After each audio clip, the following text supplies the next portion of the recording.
I think now's the time. I was already miserable, not with my marriage. I was miserable in my own skin, my body, Yeah. who I was. I didn't like the person I was. I didn't like the fact that, you know, I was a million plus in debt, put my family in a bunch of stress. I wanted to tap out and go home. Go home for me was not be here anymore. And I realized that that's the selfish, self-centered part. What the book talks about, that was me. That was the only thing I was thinking about was me. And I wasn't thinking about all the pain I was causing my wife and my kids and my business partners.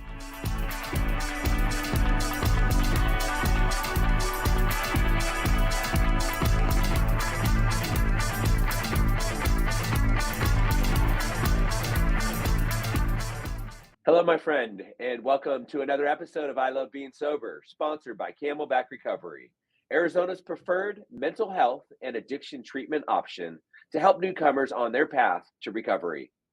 If that's you or someone you know, then you're in the right place, because my name is Tim Westbrook, and I'm the CEO and founder of Camelback Recovery here in the always sunny and always sober Phoenix, Arizona, where my team and I, over the course of many years, have helped thousands of people to stop their suffering and continue on their path to recovery.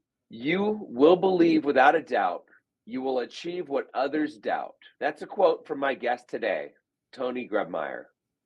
Tony built up $1 million business in ShipOffers, which was ranked as one of the Inc. 5,000 fastest growing private companies in the US, while he simultaneously battled addiction with drugs and alcohol. As the host of the Be Fulfilled podcast, The Real Stories Behind Success, Tony has been on a quest for the past 6 seasons to redefine how we determine success. The episode today is the perfect show for anyone on their journey to personal or professional fulfillment, looking for some additional motivation on the climb up success mountain. Tony, welcome to the show. I love it, man. Thank you so much. Yeah, the climb up doesn't have to suck. That's what I learned a long time ago. You can get to the top without having to deal with all the crap. So I'm here to help you. And if you read the 4 agreements, that's the perfect book for anybody that's in recovery. Not taking things personally, always doing your best, not being attached. I think not taking things personally. I mean, we were talking about this before the show. It's like there's some stuff going on, and people are doing things and saying things that I don't agree with, and doesn't really have anything to do with me. Nah, I think one of the best gifts that I got in recovery is people have opinions, and people are going to have opinions of me. They're going to say it, maybe not to me, but they're going to talk about me. And I've learned I don't care because I have no control over it. And at the end of the day, when I lay my head down, that's all that matters. That, I put my head down, I sleep a good night. I know that I did right by everybody and everyone that I needed to today. Business is good, family's good, life's good. Those are the things I can control. And then when things come, as I say, put them in the washing machine. You got to clean them up. You got to get them to the point where you can hang them out to dry. I'm good. I'm all right.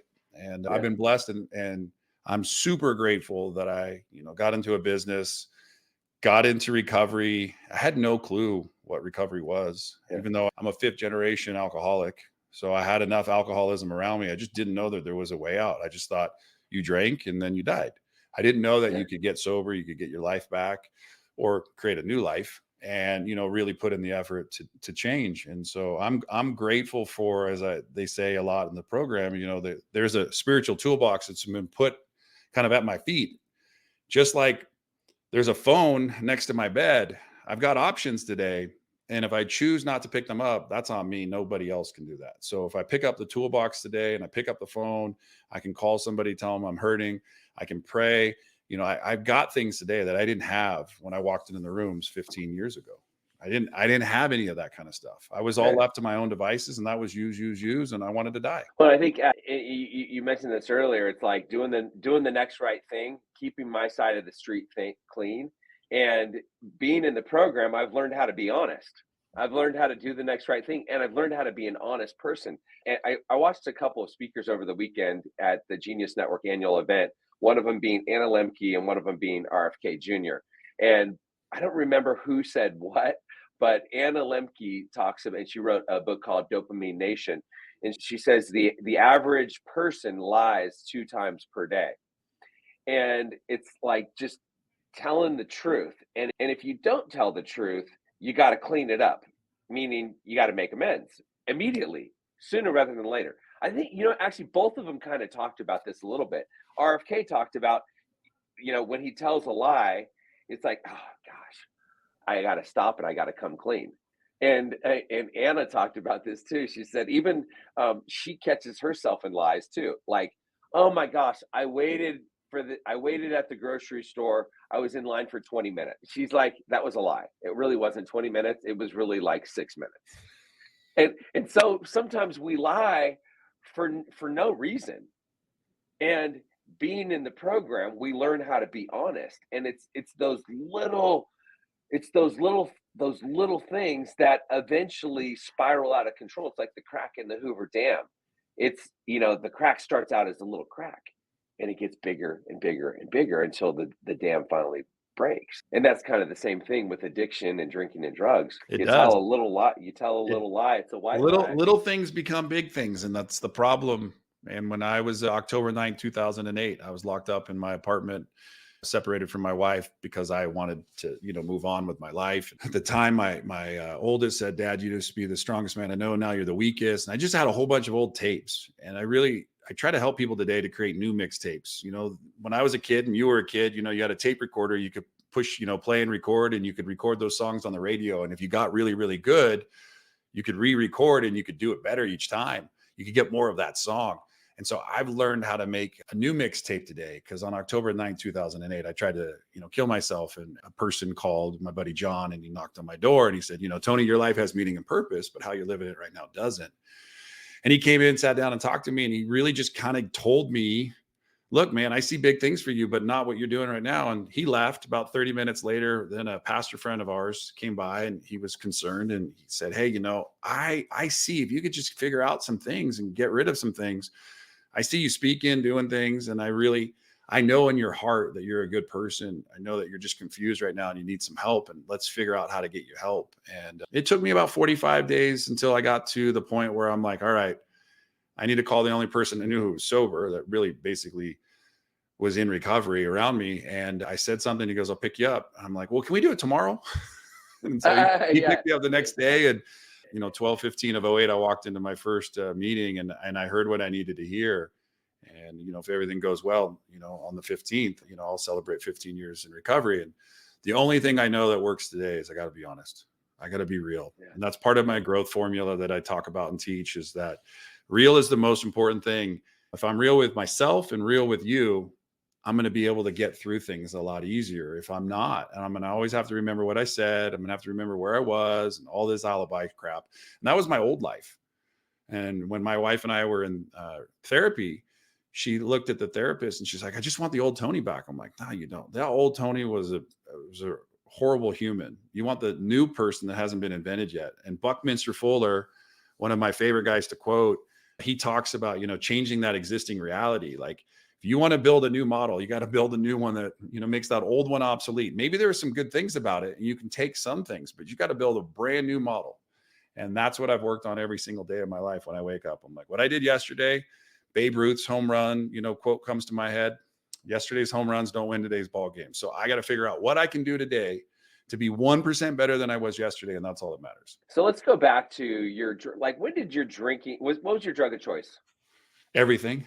I like Okay. alcohol was a big part of it, because it was the thing that could get into my bloodstream the fastest. But man, I was on 7 or 8 things at one time. From, I always started with a good intention. Like, I'm going to get physical. I'm going to get in shape. So I'm going to take testosterone. I'm going to put HGH in my body. Then I'm going to put Xanax in it. I'm going to put some Lunesta in it. I'm going to put Norco. I'm going to put Vicodin. I'm going to put a little Coke here. I'll do a little bit there. And yeah, if you saw me anytime, some of my biggest amends were to the pharmacies, calling up the pharmacist and saying, "I need to talk to you.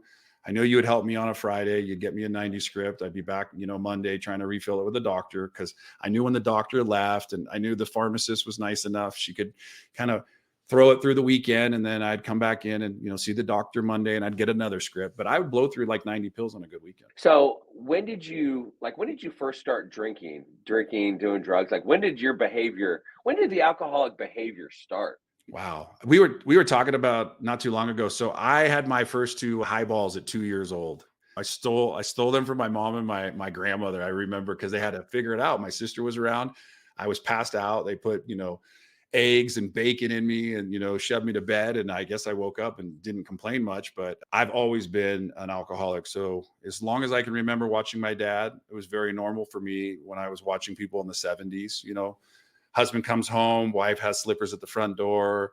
The husband sits down, puts out his feet. The wife has the slippers. The cocktail comes. I'm making dinner. I'll be right back. And I saw that at an early age. And Yeah. so for me, 13, 14, but I have never been able to keep alcohol down for very long. And I always drank to get drunk. I never drank to enjoy it. Some people can sip a stinking cocktail. And one of my first sponsors and I, we always talk about it. We'd be around the same parties, sober, and everybody would have all this booze. And we're like, you guys just don't know how to drink. Well, that's because they're not alcoholic, right? They know how to drink and they know when to stop, but I didn't. And I had a lot of episodes in high school, leave parties. Luckily, I never got a DUI, never got arrested. I should have been. I was on the jail steps many times, had my problems many times. But by the grace of God, I don't have a story that sounds really traumatic. I have a story that sounds, wow, you went through a horrible shit and you did some crazy things, but you figured it out. And all I know is today, my behavior still lives there. Food, workout. I have an obsessive compulsive disorder. When I want something, I work really, really hard and can figure it out. Hard to stick with it. But the only thing I've figured out how to do is not drink or drug. That's it. That's the only thing in my life that I've been able to figure out and been able to keep it the longest and most consistent. When did you realize that you, I guess, had a problem, or that you needed to stop? Because it sounds like you lived for a long time. You were actively drinking, and probably the drugs, I would imagine, progressed. But when did it finally become a problem where you said, okay, I think I need to do something about this? 36 36 years years old. old. A Okay. 36-year-old Tony decided after everything and, wanting to try to commit suicide in life and all that kind of stuff. I'm like, I think now's the time.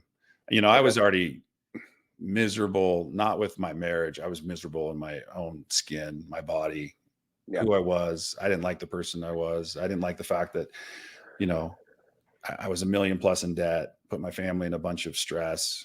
I wanted to tap out and go home. Go home for me was not be here anymore. And I realized that that's the selfish, self-centered part. What the book talks about, that was me. That was the only thing I was thinking about was me. And I wasn't thinking about all the pain I was causing my wife and my kids and my business partners. And I wasn't thinking about my mom, but my mom's the one who 12-stepped me. My mom ultimately saved my life on 12/14 of 08.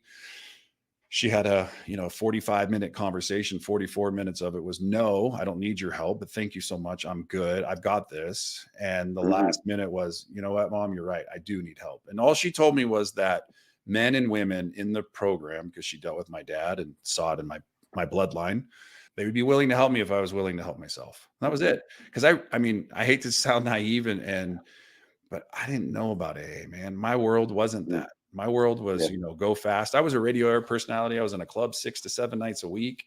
I was always doing something. And so if I'm sitting still like this conversation, it's a miracle because I'm on the Yeah. go 24/7. My body is Right. in motion. People often ask me like, so are you okay? I'm like, man, I'm alive.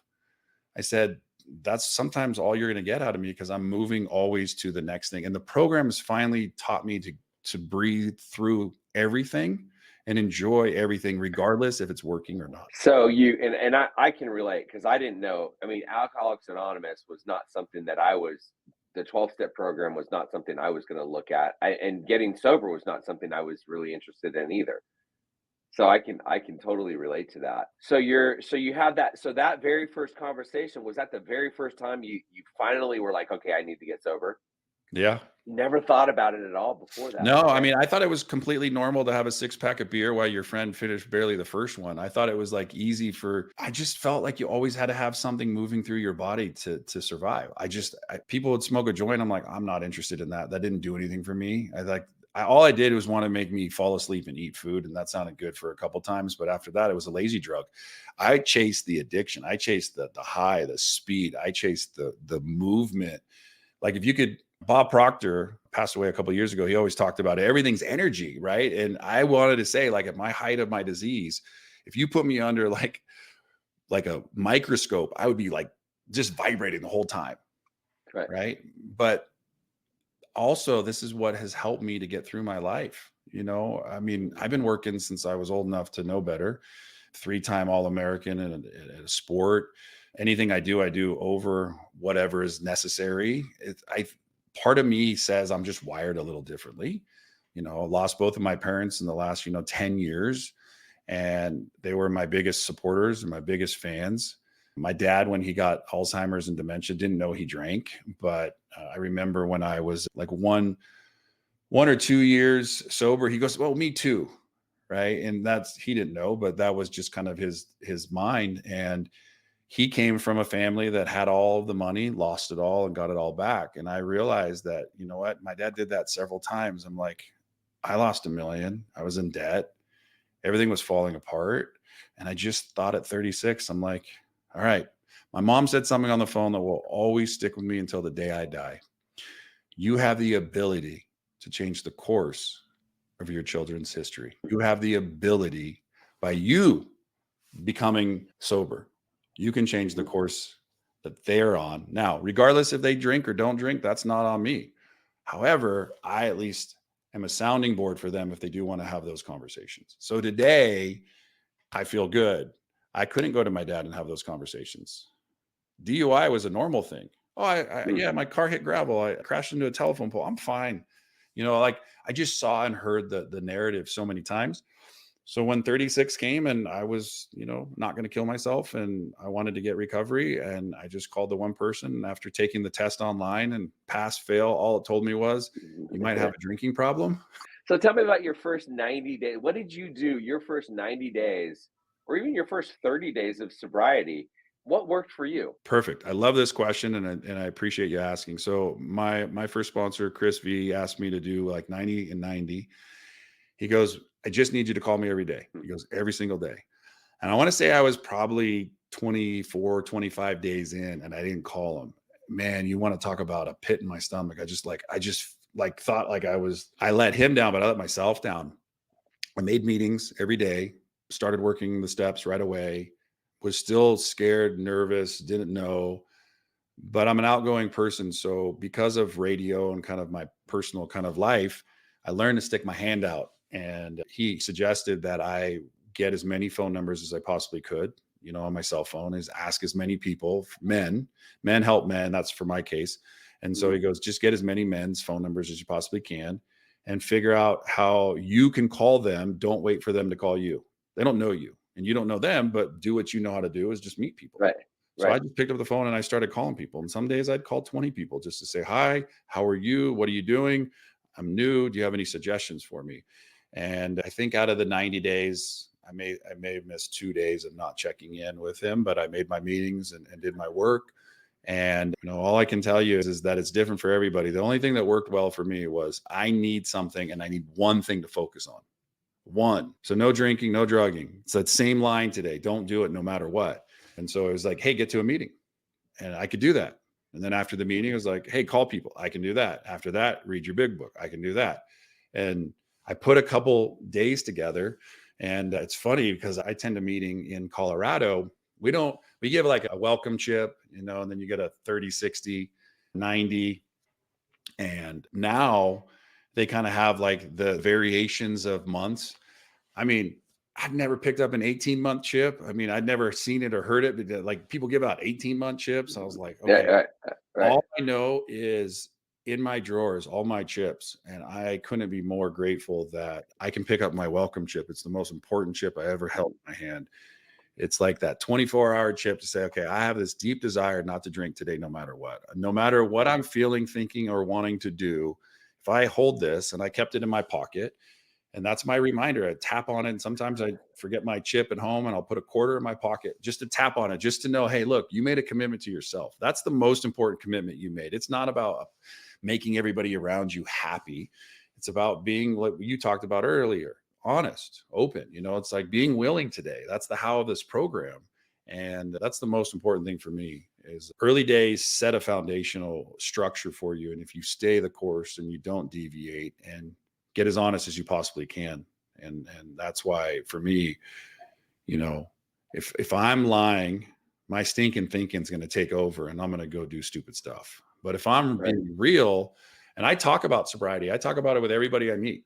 I made a pact with myself a long time ago. I'm like, some people are never going to talk about it, but I'm like, I'm going to talk about it because it's my little bumpers on the Right. bowling alley, right? I know if I'm okay, people are like, "Hey, how's sobriety treating you?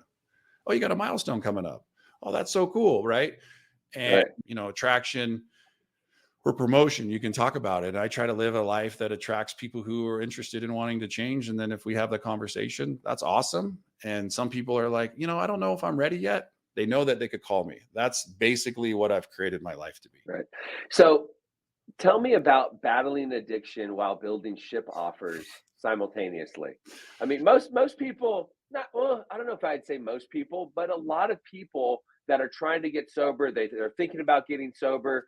They also have careers, they have businesses, they've got, I mean, I owned a business when I got sober. So I still had responsibilities. So I had that focus, but then I also was working on getting sober simultaneously. So tell me, Yeah. how was that? What was that like for you? Man, facing rejection every time I wanted to apply for a credit card or I needed cash before I got sober, I do remember the feeling in the pit in my stomach of go to the mailbox. Sorry, no more capital for you, no more cash for you. And when I finally got sober, there was a lot of things that I had to change. And I had two business partners at the time. I started a business in 2001 from my garage with my childhood friends at the time. And they both would tell you at the time, you didn't really have a problem with drinking. It wasn't like you were just an alcoholic. I don't know if it was so bad that you have to quit. Right. And today, one of my business partners would tell you is like, I think that was the best decision you ever made. It's helped us. It's helped the company. It's helped everything because I took the energy that I was putting into drinking and drugging and I just refocused it being a CEO of a company. And so in '08, maybe a couple $1 million a year we were doing business wise, close to being a nine figure business today. And the thing that I know 100% is I can't do it on my own. I don't take any credit. It's not me. It's that I show up and I become the best version of myself and I attract people who like that and want to be around that. And then the gifts that I've always had comes from radio, man, being okay to talk to anybody, just like you. You're a great interviewer. You can talk to I've had celebrities. I've been on stage in front of hundreds of thousands of people. All it taught me is to, in the moment, breathe through it. But if you wanted to ask the $1 million question, how do you do with all of it? I want to run still to this day. I walk into a room with like 50, 200, 500 people. I said, I'm in to do my job and get out. I know where my place is. So sobriety taught me how to do that and get through it and breathe through it and be okay with it all and not struggle. But when I was $1 million in debt and we were getting ready to move from California to Colorado, I had to basically go ask my business partners. I'm like, look, I can't afford it. I said, I know we've talked about and agreed that, we want to make this big migration and move to Colorado. I said, I'll put in sweat equity. I just don't have the capital to make the move. And, they said, hey, we'll figure it out. I said, all right, great. So I came first with my wife and my kids and I'm like, we'll figure it out. And that was the one thing that I think sobriety helped me to realize is that was still in me from my childhood. Like I've always had to figure out how to do it, but I'm okay today asking. And that's not what I was good at. I was just a doer. Go do it. You probably have heard this. You're either a human doer or a human being. I was a human doer. Today, I'm a human being doing better things. That's Right. it for me today. And so it was hard, man. It was hard to look at your wife and say, I screwed this up. It was hard to say, I got us into this debt. I'm sorry we have to sell our house or short sell it. I'm sorry that I got to drive a car to the dealership today and give it back for, making a stupid purchase when I shouldn't have done that purchase in the first place. When my mind said, hey, let's go get this car. And then I drove away with that car and that car was way out of my league. And Right. then going back to the dealer and saying, I can't drive that car, but can you put me in another car? And so even in sobriety, I had deal on top of deal that was selfish, self-centered deals. And finally sobriety, and I phone called to my mom when we were leaving California on July 2nd of 2000. I said, Mom, I feel like I'm walking and taking the walk of shame as I drive my car back. She's like, no, Tony, you're just taking more personal responsibility for your life. This is just more of you, working through all the damage and the wreckage and owning your part of it. Right. This is you, and I said, what am I supposed to do? And said, when the person comes out and says, how can I help you? I said, hand them the keys back. Just drop the keys in their hand. And I remember doing that. And the guy goes, Tony, you can't do this. And I said, well, you can't bleed a turnip any more than I have. So it's like, this is your car. And I always say it to this day. I said, I'm grateful God took that blemish, took the initiative that I had, saw it, and never put it on my credit report. Never. It just, and I bought in a couple of cars since then. And I had that credit company finance a couple of those deals. And I still to this day cross my fingers. I'm like, can I get the deal to go through? Can I get the deal to go through? Because one day I'm just be like, hey, and I just realized that my mom told me the thing. She said, Tony, you take one step and then like God or higher power has already taken 2 steps. Like you just have to put the initiative in. You don't have to worry how it works out. That's not what your job is. Your job is that you have to have the willingness to take the step. The rest will work out. God's in control. Like we don't need to call it God, the universe, whatever you want to call it. Like we don't need to know what's going to happen. We don't need to know what things are going to look like. We know our experience, things are always going to work out exactly the way that they're supposed to.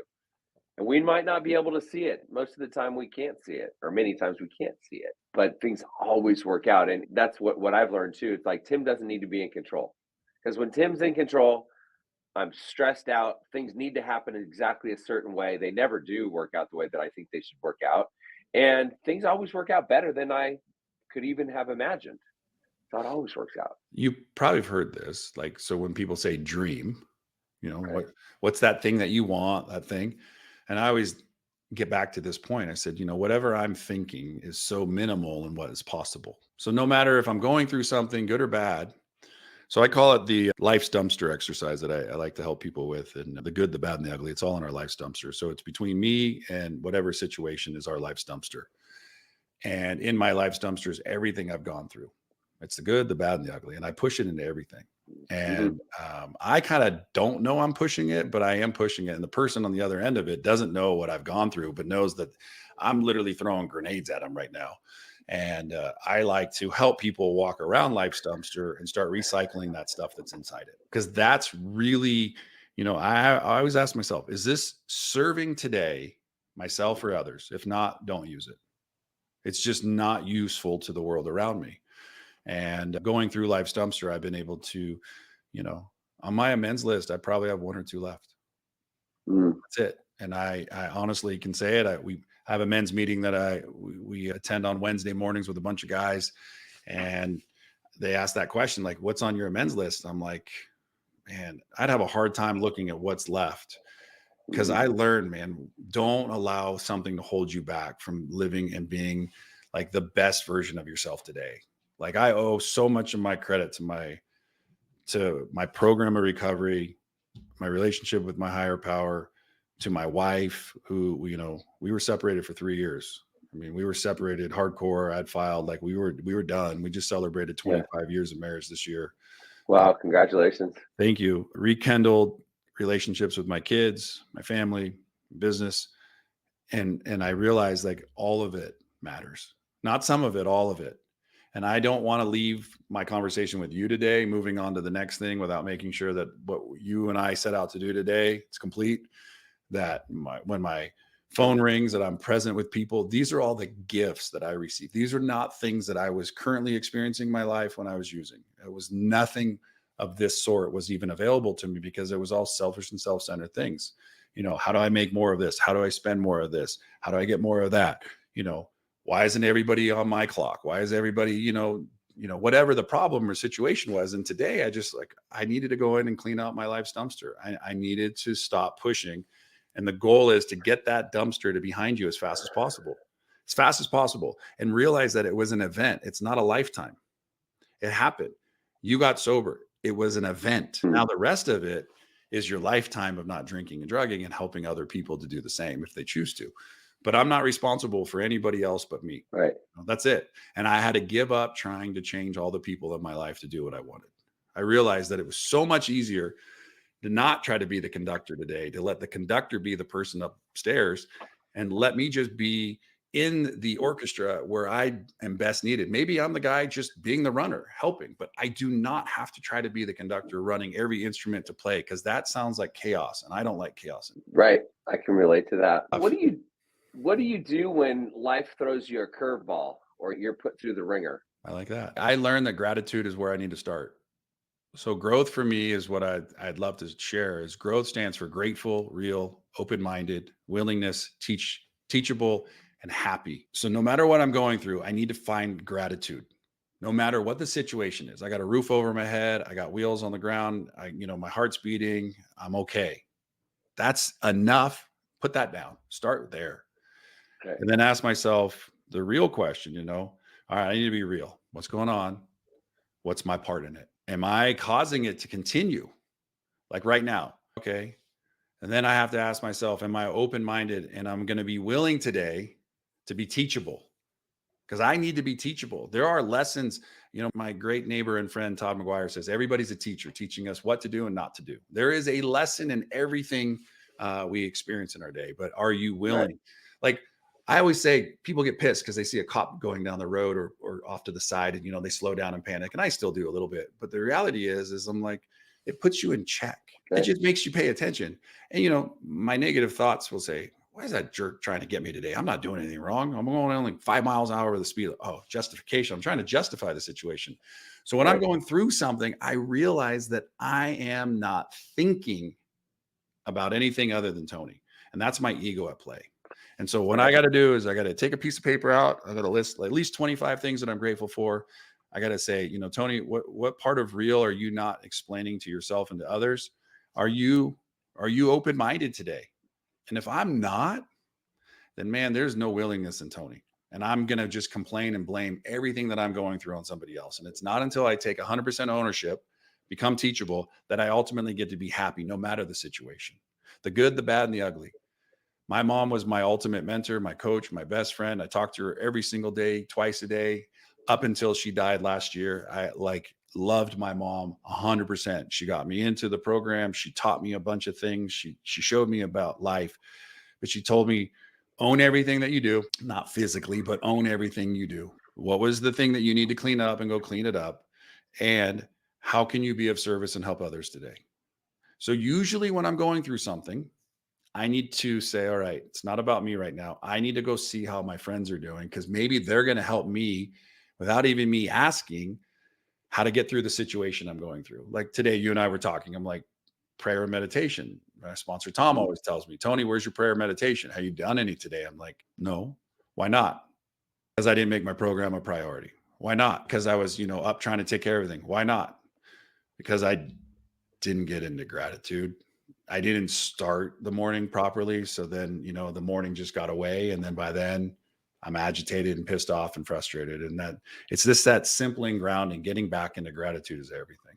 I hope that helps and answers your question. Definitely. Definitely. Yeah. I can relate. I do a gratitude list every morning. And you and I were talking before the show. I've got some stuff that I'm going through. And I know that gratitude, my spirituality, my emotional health, breath work, prayer, meditation, gratitude list, exercise, those are all the things that are so important. And really, I should be doubling down on those things. What I'm finding myself doing though is skipping. Like I actually just realized I skipped my gratitude list this morning. And really I should be doubling down on my gratitude list. I should be doubling down on the prayer. I did the prayer, I did the meditation, I did breath work, I did my exercise. And so those are the things that I need to be doing. And you talked about ego as well.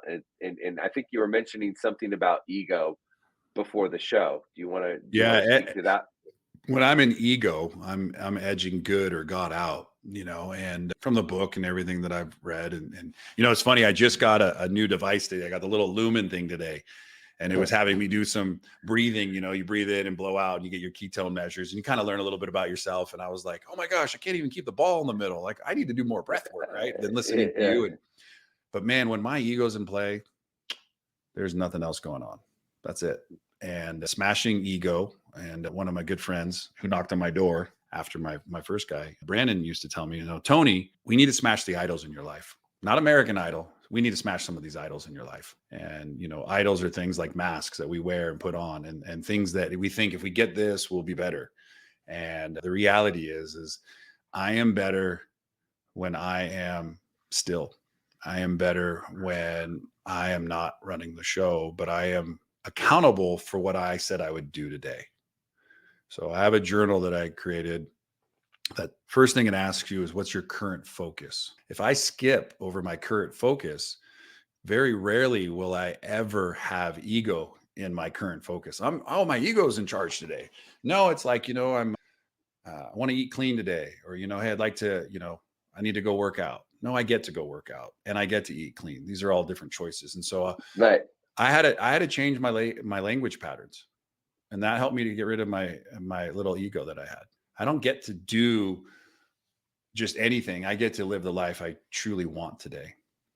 And the time with you, Tim, was created because of a relationship, through a guy named Jeremy. And Jeremy and I became great friends from an introduction from another good friend. These are gifts that people say, like, hey, I think I want to connect you with somebody. Like Joe, you mentioned, I was ingenious with Joe. Sean Stevenson was my coach and my mentor. Anna David, I wrote a recovery journal with. Like, Right. I get to do all of these things because I choose to show up today. Way different than I did 15 years ago. Now, I think for all of us, there's this base level of good in all of us. And, I had a little bit of trouble with religion growing up. I had everybody telling me what to believe. I'm grateful that I get to believe today in something that I can visualize and have in my life. I was born a Jew. My dad was Catholic, so I went to Catholic school, lived with a Christian family who happens to be my business partner's family, and married a non-practicing Mormon. So I decided to put it all in a Vitamix and hit puree. And I came to believe there's got to be something bigger than you and me. And so when I am in ego, there is nothing else in the universe that matters but Tony. When I'm out of ego, everything matters. And I just roll with kind of how the day unfolds. So I don't have to be in control. I retire at night with a lot less, oh, I'm exhausted. Or like, today was a good day. Thank you for giving me the opportunity to be on this podcast with you, to show up, to come to work, to travel this last weekend with my wife and her parents to the Bay Area to see our nieces perform. Thank you for giving me the opportunity, to show up. You wouldn't have liked me 15 years ago. You wouldn't have want to interviewed me. I wasn't anybody you wanted to hang out with. You're like, I don't know if Tony's going to show up today. And today I show up, and that means smashing ego, smashing idols is the game that I play. I love that. Ego death, ego liberation, death of the ego. It's like, because the ego gets in the way, to your point, edging God out. So yeah, thank you for that answer. So let's move on to fulfillment. Let's talk about fulfillment. What does fulfillment mean to you? Fulfillment is everything. Everything to me comes down to, so the company here that I run, we're in the fulfillment business, right? So I help people on a professional level to fulfill kind of their dreams, their ideas, put them in boxes, and we ship them all around the world. But I lacked that personal fulfillment. I didn't really have a dream, a goal, a plan, anything. And I have a book coming out called The Power of Fulfillment. And the whole thing is about looking at your past. And then so I'm grateful you and I've got some tools that teach us a little bit about looking at our past. So I said, you want to become the greatest archaeologist you possibly can be. And in your past, even if you had just a horrible past or an amazing past, there are things that you left behind that you moved on from. And so for me, fulfillment is identifying what it is that I want to work on today in my life. Like, because if I'm not growing even 1%, I'm basically going to die. And so I need to improve in areas of my life. So true empowerment and fulfillment comes from identifying what I want to be today when I wake up in the morning. It's an everyday kind of thing. So I wake up in the morning and I say, hey, you know what? I haven't podcasted in a couple of weeks. I'm going to now be an astronaut and try that on today. I'm going to float around with the idea about, man, I need to get season 7 off the ground. I need to finish up a couple things that I got on the audio deck that I haven't edited, and I need to get those released. So this is like what I get to do today. Fulfillment is a daily thing, not just a once and you're done. It's not like some people say, I accepted so-and-so and now I'm a believer. I'm like, no, I believe every single day. I want to be a better believer today than I was yesterday. So real, true, empowered fulfillment comes after I've been the archaeologist, after I've been the astronaut. I got to become the best architect I possibly can. And I can have the best designs and the best plans, but I can't do it alone. I can't build that thing by myself. I need to get some really good people in my life. I don't need a lot of good friends. I need the right friends. I need some good people in my life. My relationship with my wife is fulfillment. You know, Mm. when we were at our kind of wits' ends, mainly me, it wasn't good. It wasn't fulfilling. When my business was struggling and I wasn't here focusing, there was no fulfillment. It was just existing. When I was kind of having an issue with my kids, it wasn't a fulfilling relationship. So everything about fulfillment comes from like identifying what's available and ask yourself, what can I do today to make it a more fulfilling relationship? It's a daily thing. And for me, man, it's all that I live with is contribution and connection. When I wake up in the morning, man, I'm like, who can I contribute to? And how can I connect with these people on a different level that hopefully they'll hear one thing today that not only will Mhm. help them, but it'll help me. It'll help me to get through this day. Days are challenging, man. The world is crazy. I mean, you can't turn on the news. That's why I don't watch it. Constantly negative news channel. I don't care what you like or what you listen to. You better find something to believe in because we all believe in something. And I learned that even people who don't believe in a higher power, they believe in something. And so I just found myself believing that, you know what, the most fulfilling thing I can do today is to identify what it is that I want to work on. And how do I want to be a better listener, a better lover to my wife, a better friend to my friends, a better father to my children, a better business partner? That's where real fulfillment comes from. And I just had to look at it and identify it. And so when I run my podcast, I just love to have these types of conversations. Tell me your story. How'd you get there? How many times did you fail? I want to hear your failures because Mhm. they're not failures, they're lessons. And I want to learn from them. So maybe I can avoid them on my journey and maybe we can help some other people avoid them on theirs. And that's ultimately what I get out of my day. And it's every day is like this for me, not just someday, every day. Yeah, absolutely. And it's like, and I just think of Joe Polish's latest book, Life Gives to the Giver. I mean, that's it. We're all here. We want fulfillment and happiness. And I remember I was at Michael Burnoff's one of his events, and he's like, "Okay, what do you want? Write down what you want." And everybody's writing down, and like, I want a big house, I want a fancy car, I want, a, $1 million in the bank or $10 million in the bank. I want a number 10 relationship. People want all these things, but really the reason they want these things is because they want fulfillment and happiness. Like, that's it. That's what all of us want, is fulfillment and happiness. The reason why I sponsor people is really it's about fulfillment. I help another person, I be of service, it comes back to me. Before getting clean and sober, I'm sure you can relate to this. It's selfish, self-centered, it's all about me, and I'm taking, take, because I think these things are going to fill me up and make me happy. And I realized, I learned through the program and through being sober and being of service and being around other people like you that are of service, that that's really what I want, is fulfillment. And I get fulfillment by giving away, by making a contribution to other people, to other lives, to other businesses. Whatever I can do to be of service, that's how I'm going to get it to come back to me. And that's what I'm hearing from you as well. Yeah, 100%. So some of it starts out like I'll call it like fast food, right? You have the idea like I really want to go eat that burger, that fry, that shake, right? You have the idea, then you do it Right. and feel sick. That's how Right. most of my life was. I was Uh-huh. chasing something to get something and then I got it and I didn't like it and then I felt sick or buyer's remorse or whatever. I've never had any remorse ever about answering a phone call at 2 o'clock in the morning. I'm glad I answered that phone call at 2 o'clock in the morning. I'm glad I got Mhm. a rehab call from a friend the other day who going to get out and wants to, pick up steps and work again, and get honest and work through some stuff. I'm glad that people count on me today. Those are all gifts. And service to me is anybody will know, man. That you can get me. They always say, how do you know if somebody's busy? Text them, and if they call you back, you're probably in good standing with that person, right? Because I Right. I like to see people like how you and I are being interviewed right now, face to face, eyeball to eyeballs. I FaceTime my friends. My brother goes, "Why do you always FaceTime?" I said, "Because it's like I can see you, you can see me, and I can see the eyes, Yeah. and I can see that you're struggling, or I can see that you're doing okay." I said, "But man, when I sit across the way from you and you just start giving me your pages of crap that everybody else is doing, but you're not doing any of them, I just say, all right, service, man, get into service, get into action. That's the real gift of our program. That's why for me and ultimately the greatest gift that I've ever got was when I finished my 12 steps. I thought I was done. I thought I was graduating. I Yeah, literally yeah, did. yeah. I I'm was like, done. all right, dude, Yeah. what's next? Where's the diploma? Hey, babe, look what I did. Welcome. You're going to do it for the rest of your life and you're going to have fun doing it. And I said, okay. And that is the gift that I get to do every single day. And, there are tools today that I didn't have when I walked into the program. And it's amazing, even during the pandemic, when the whole world shut down, we were able to, do remote meetings.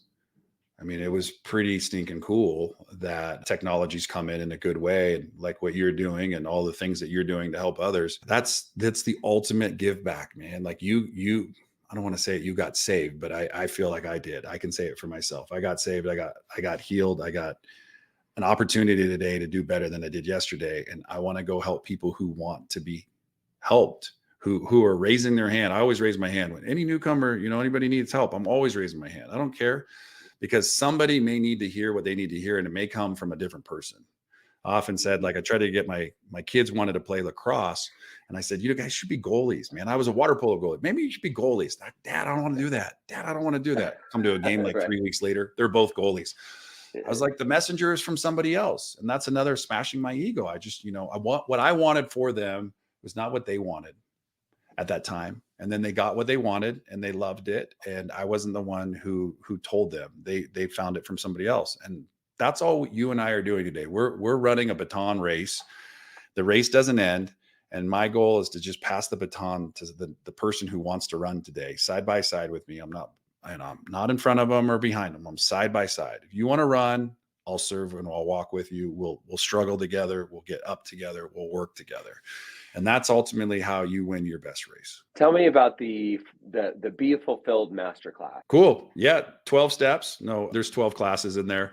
It's all my work that I've been doing the last, 15 years. I used to come home from, a mastermind, and I'd write on paper and da da da da. And then I formed it and put it into a journal and a workbook. And then in that book, I realized that there was a lot of pieces that we needed to educate and teach on. So the masterclass is free. It's 100%. You can go to BeFulfilledCourses.com. You can grab it for free. And it's just a place where you can, on your own, walk through 12 weeks of work. And I think the journey to fulfillment is right there in front of you. And you have the ability. It talks a little bit about recovery, but what I really talk about is taking ownership over your life, really creating the future you want today, not waiting for someday, and putting in the effort and the work. And there's another one that's on there too called Drainers and Drivers. These are all things to help you identify. Identification is the most important thing we'll do, because a lot of us have blind spots, and everything in my life was a blind spot until someone showed it to me. And then I had a choice, because it's only a blind spot once. After that, it's a choice, right? In your car, if you back up and you can't see, that's a blind spot. But now if you get in your car and you do a 3-point check and then you turn around and you go, all right, I know it's there. And if you don't do it and you get hit, you can't blame it on your blind spot because you knew better. So I'm just trying to help people today to identify their blind spots and then give them tools and resources and things that they can do to kind of work through that. And all my teachings, other than the journal that I basically give them away, but I charge for the journal. I have an app that's free, all about Be Fulfilled. Everything you find in my life is all about Be Fulfilled, because I wanted to be fulfilled. That's it. And it's just, for me, is just how to help one person today is what Sean Stevenson and I used to talk about. Get out of bed, go help one person today. Mother Teresa, Martin Luther King, you name the greats. They weren't trying to change the world all at once, just trying to help one person today. And all my goal is Tim, even my time with you, was just to walk through some stuff with you today. Is just one thing I can do today to make my day better, was spending it with you. Sean was a special person as well. How did you know Sean? So Dan Kushel and I were talking about joining Genius, and it's so funny. He goes, hey, I'm going to send you a couple of videos. I'm like, that's fine. Send me some videos. And he sends me this video, and all I see is Sean at the annual Genius, and he does a mic drop, and he drops the mic at the end of it. Basically, he says, "Don't be a douchebag," right? Something like that. Yeah. We watched. They actually showed that clip over the weekend. Oh, did they really? They did. I mean, I don't know how many times he dropped the mic. I wasn't at that meeting, but he talks about how people come in and they're vultures and they steal, and they're trying to steal clients essentially. Yep. And he says, "F those people." Yeah. And drops the mic. So I was laughing my ass off, and Yeah. I went to a mastermind called Total CEO with Vinny Fisher at the time. It was in Cleveland, and it was like just getting started. And Gary Vee was the in between was the speaker. So this was, I don't Mhm. know, 9 years ago and or 8 years ago. And Sean was like coming into the meeting. Like literally, Mindy was like with Sean, and Sean was coming. And Yeah. I fumbled. I was like, because I just saw you, and I was like, dude, I've seen you before. This is so cool. I had Yeah. no words. I like my whole like jaw dropped, like and mask, like the guy's mask, just drops. And I Right. was like, so I come up to him a little bit later and I say, hey, do you mind if I just want to clean up a mess, man. I fumbled my words. I'm honored to know you. I've followed your work for a while. Dan Kushel sent me something on you yesterday at Genius Network. And we just became really amazing friends. He coached me and mentored me. He wrote the forward in my journal, just somebody that I love dearly and miss him all the time, talk about him. And yeah, just became really, really good friends. Felt like 4 years was 40 years, and Mhm. got a chance to go to a celebration of life and really, recognize an amazing human being who had an impact, not on my life, but he had it on millions of people's lives. And one of my favorite things is when I'm talking to somebody and goes, oh, yeah, he used to send me this, and we pull it out and we realize that he would send messages and make, the same, green smoothie video and send it to like a bunch of people. We'd realize like I was in that circle and I felt honored, but I Yeah. realized that I wasn't just me. It was doing it to hundreds and if not thousands of people. And his impact Right. forever will, last in my life and live on in all my work and everything I do. Awesome. Who should be interested in your masterclass? I think anybody who realizes that they want more for their life, anybody who's, wondering what else is available and what's possible. And I will tell you that I hate to say and sound cliche, but the possibilities are endless. The only possibility you need is like, are you ready to change your life and do something different? I think that would be the helpful tool for anybody who is interested in maybe a look in and again, honest moment and say, I'm tired of struggling with, for me, I was molested as a kid. I was tired of, my drugs and alcohol. I was tired of my relationship with my wife being the way it was and my finances. And I wanted to change. I wanted freedom from my past. And that really is what it gives people is an opportunity to clean up and take ownership and really create the future you want today. Awesome. Awesome. So we're coming up to the end of the interview. Is there anything else that you wanted to talk about or anything else? Any other questions that I should have asked you? No, you do a great job. And I know you got a lot going on in your mind. And I'll just leave you with this. It said, be a conduit. Just be a conduit. Don't let it stop with you. Let it flow through you. That's how water works. It moves from one area to the other. When people say I have no internet, it's because somebody cut the cable somewhere. Hey, I have no water today because something exploded somewhere. I said, so all I would tell you is get to the point where it can flow through you as fast as possible. You can get it back to, delivering information at light speed and realize don't quit on a bad day unless it's drugs or alcohol. Then I say quit, but don't quit. Don't get frustrated. Call a friend, call 10 of them if you have to, call as many as you need until you feel like, all right, I can breathe through it, and know that people like myself and Tim are available, that our life is better because of people asking and needing and wanting to like improve their life. And I'm glad I get to be there for people. Awesome. Where can people find you? If you can spell my first and last name, Tony Grebmeier, you can go pretty much anywhere on the internet and you should be able to find me. And, my phone number is available. You can use that too, 303-999-5007. It's the best way for me to just reach out. If there's something you need, I ask just send me a photo just so I can save you my contacts. Tell me how I could be of service, and I hope to get back in touch with you. Awesome. Well, that does it for my time with Tony Grebmeier. And Tony, thank you so much for your time today. I appreciate you. I got a lot out of it, and I'm sure the listeners got a lot out of it. And thanks everyone for watching. I look forward to seeing you on the next episode of I Love Being Sober. If you found this video to be of value, be sure to like it, subscribe to our channel if you want to see more videos, leave a comment if you have a question, if you've got something to say. Camelback Recovery provides treatment services for people struggling with mental health, mental illness, addiction, alcoholism. So if you or someone you know is struggling, be sure to reach out to us. You can go to our website, camelbackrecovery.com, or our information is in the comment section below. And we provide everything from detox, inpatient, outpatient treatment, sober living, recovery coaching, sober companion services. So either we'll be able to help you or we'll be able to refer you to people or treatment centers that might be a better fit. So I will see you in the next video.